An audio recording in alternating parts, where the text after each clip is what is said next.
ناظرین گرامی السلام علیکم ورحمۃ اللہ وبرکاتہ۔ ناظرین آج کے سوال کی طرف بڑھتے ہیں۔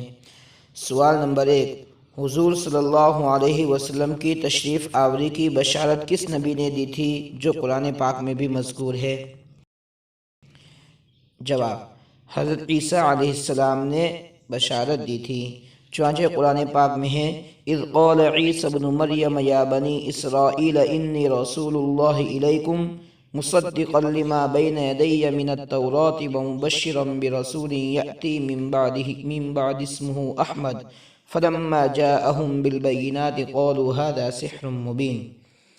اور جب مریم کے بیٹے عیسیٰ نے کہا اے میری قوم، بنی اسرائیل میں تم سب کی طرف اللہ کا رسول ہو، مجھ سے پہلے کی کتاب تورات کی میں تصدیق کرنے والا ہوں، اور اپنے بعد آنے والے ایک رسول کی میں تمہیں خوشخبری سنانے والا ہوں جن کا نام احمد ہے۔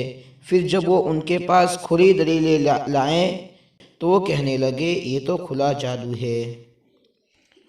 سوال نمبر 2، دیوالی بونس لینا کیسا ہے؟ جواب، اگر مالک خوشی سے دے تو لے سکتے ہیں۔